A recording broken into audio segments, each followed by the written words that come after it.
Let's move forward to third side convo, and we will see you again. Thank you so much for being here tonight.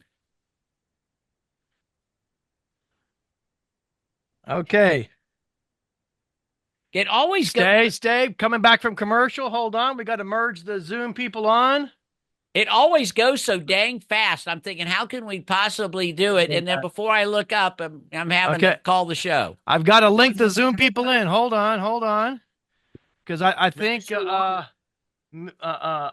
Marina Tucker was in there quite a bit, but I don't see her in now, of course. There we go. Can the Zoom people hear us? I can hear you. Excellent. So, let's go ahead and start off with Todd. Todd, what did you think, and what did we miss? It was a good conversation. I kibitzed a little bit, gave you some side comments. Again, part of the thing is it's all a matter of perspective, right? What some people think is a lie isn't, right? It's spin, it's hyperbole, it's exaggeration. Like I guess Bob was saying that before the show even started, right? So it all depends upon what your thing is. Then you find stuff like,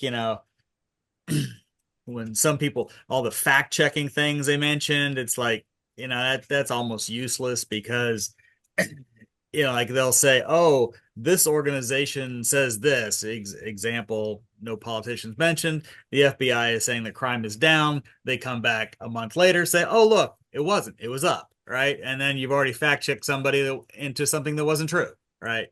So it's like you shouldn't just do that, right? I mean, just let them be and let people do their own research, which is the important thing. Okay. How about Steve? He looks itching ready to go. Steve, what did you think? Yeah, I got to do Candy here in a second, but let me just say I think it was a pretty good conversation. I agree with a little bit of what everybody said. And I just wanted to mention three things that most annoyed me, and since I'm probably the oldest person in the conference. One, I was working on the Kennedy campaign in 1960. I was 13 years old, and they were going around saying that the Pope, because Kennedy was Catholic, was going to end up governing the United States, which obviously was totally preposterous, totally ludicrous, and all that. The second one was the Daisy. Right. Even though I worked on the Johnson campaign and as a 17-year-old, that Daisy ad was absolutely positively ridiculous and over the top. That's why I mentioned it to you before the show, Bob. Did y'all like watching that video? Did y'all like seeing the Daisy ad to start off with? Yes. Had y'all ever seen it before? It was excellent. The last thing I'll mention is I know Ted's seen it before, I'm sure. Last thing okay. I'll about it, Bob. Hang on, Ted. It's my turn. Okay. We're giving everyone a little bit at a time. Tucker, okay. What did you? The last thing I'll mention is I was in working on the Johnson campaign in 1964. I was 17 years old, and I overheard the big shots in a conference room talking about how they would get the black race in gratitude and loyalty by virtue of doing X, Y, and Z, and basically using people. And that caused me to quit as a volunteer because I don't like the idea of using people and buying votes in that way. So those were the three things that most aggravated me. And yes, I did see that, Ted. Okay. Okay. So Tucker, what were your thoughts? My thoughts, well, most of them actually. Can you guys hear me okay? Yeah. Okay, perfect. I think a lot of it is, number one, the media. This was a point that was brought up during the show. The media, is the media responsible for it or not? Yes, they are. Do they profit from it? Yes, absolutely. Is that not the question we need to be asking ourselves, is whether or not that's ethical? And then another thing that resonated with me personally was that a lot of the issues with the media is that people put spin on it. You can spin something whatever way you want to, but if you leave out the emotion and shut up and just tell me what happened and allow me to form my own opinion on it, that's the way journalism should be done. Okay, interesting. And Tucker, he is our resident center right, and we have a resident center left, and that is his wife, Marina. Marina, you gotta undo your mute. And what did you think? I thought it was a really great, really great conversation between each other and the dynamic. But for me, I just see it beyond blaming media or blaming the exploitative politics on media. It goes way beyond that because it's not just what they're saying, what they're talking about. It's how the people take it. And people are very vulnerable. People are very vulnerable because you said there's so much misinformation and spun like at a ridiculous amount. I mean, you can scroll for miles and like 99% of it's going to be crazy. And then just the popification of journalism, you can't trust it. And if people already lack critical thinking, don't know where to find credible sources to do fact checking, and then all they can depend on really, because we're also overwhelmed, is what comes up conveniently. And it sucks too. It's a matter of so many interconnected issues. And that's why it still works. And that's why it's going to keep happening as long as the people are that vulnerable. Very interesting. I know recently a friend of mine told me about a Disney website that talked about all this negative stuff that happened at Disney, and kind of find out 90% of it was lies. But because no one was fact checking or stopping them, everyone believed it anyway. And it kept going on and on and on, saying how horrible Disney World was and all the horrible stuff they were doing. It's true. As long as you keep saying stuff and enough people say it, people will just believe it. And it's that is always going to be hard to fight, except for the people saying, hey, this is not me, I'm the other candidate, and I didn't say that, I didn't do this, and then going back and forth with it.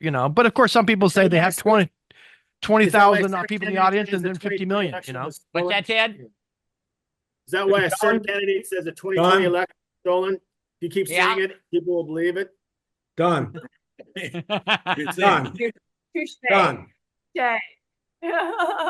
Okay, Steve wants to ask Don a question. He's going to keep saying Don's name, so Don stops. No, Don, I just got to say, Don, you need to get a hold of me privately, because I want to tell you what I heard and saw in the Suburban Station Square building in 1964 in regard to exploitation of Black people. Okay. Because now Don is sitting there like a deer in headlights. He is just all ready for that conversation. I didn't even realize Don was Black, but that's okay. It was funny. I think what a lot of this is, that there's a famous theater critic of the New York Times, Pauline Kael, made this comment one time back in the days of the Nixon election, and she goes, I don't know anybody that voted for Nixon. Because, of course, she was in the elite of elite, right? Elite. And one of the things that we do on the show that's so great is having different people of different perspectives actually listen to other people. Ted may think we're nuts at times. I know Joe Boy thinks that they're nuts at times, but we're still listening. And trust me, it's starting to hit. I made a comment one time. I said, Joe Boy even said, son of a gun, that Ted has a point, and he's making me change my way of thinking. I think I only said it once, and it was. The fact you said it once is amazing. That one. Amazing. You don't know where these two people stand out. So Ted does have some good points. He also has some bad points too, but he has some good But back to using people, manipulating people. Yeah. What do you think it takes to get something major passed in the Senate and the House of Representatives? What do you think? Seriously. I mean, if money. You ever saw the movie LBJ with Bryan Cranston, he lied to senators, he lied to people, he lied to staffers, and he lied to everybody, but he got the Civil Rights Act and the Voting Rights passed. Right. And afterwards he said to his aide, we just lost the South, which is true. That's how Nixon won the 68 election, is the South became Republican. But the point of the matter is, it's so difficult to get anything done in a major way that only happens once every 6 years. We passed ACA in 2010. The next major piece of legislation was a 2017 tax cut. That's 7 years between anything different. There have been modifications, refinements, that type of thing, yes, but nothing major. That's how slow it takes. And that's the way I think the founding fathers wanted it. I think it's a little extreme now, but it's very difficult. Would y'all all agree? Manipulation is all part of it. Okay, I got it. As a last question to all of y'all, would y'all agree probably that the politicians understand that the other side is saying bullshit? Ergo, they really don't take it seriously. And when they actually are in the Senate and stuff like that, they actually do stuff? I don't know. I'd like to think that that's actually true, that they don't believe the exaggerations, lies, and everything else that's going on. That's Okay. why we made this show, because we know That's they're lying. right. We want to know what you think and what you think and what that guy thinks and that guy Better thinks. yet, go back to Lincoln, the Spielberg movie, and the main representative is having a talk with Lincoln. Lincoln's telling him what he has to do, and he says, "I don't give a shit what the public thinks." In other words, he doesn't think very much of his constituents. He knows what's right for the country, but he doesn't think his constituents, and he's going to vote any way he wants to vote. And I think there might be more people like that than you think. I'd agree with you there. Michelle, any last thoughts? My last thoughts are I was really honestly astonished to find out just how, like I said, how vicious and wicked some of this political mudslinging has taken place since the beginning of time. And how it still continues, and it's really truly unfortunate. And with the existence of all of these super PACs and the enormous amount of money that is being raised on trying to dissuade on all of this misinformation, I don't necessarily know how you get around it. It's very unfortunate, and I don't necessarily know exactly what the answer would be. I just want to see a current politician go, "Your mother's the whore," and see if that actually gets away with it. I can't imagine it getting away. Yeah. Well, within the past. They probably could. Don, any last thoughts? Yeah, I just want to see. I tell you what I want to see. Like I said it earlier, I want to see a debate with a pot full of money, a pot on the and they got to answer the questions. If you don't answer the questions, you start losing money on that pot. Start off 300 million, and you start lying as it deducts the money out. Reverse of the Who Wants to Be a Millionaire. Yeah, that's right. Well, the problem is we'd have to determine who's going to determine what is a lie. Listen, we are people. We are flawed. We love you here at the Third Side Convo because we'll listen to anybody. And, you know, maybe afterward we'll have fun with it. But we really like everybody coming on and showing respect for everybody. Again, please subscribe. ThirdSideConvo.com or on YouTube or whatever. Joe Boy, thanks for your help with the production today. And on the panelists, Don, Michelle, as always, Ted, our fabulous San Franciscan. Take care, y'all. We'll see you next. Hey, Don, you need to have lunch with this former Democrat.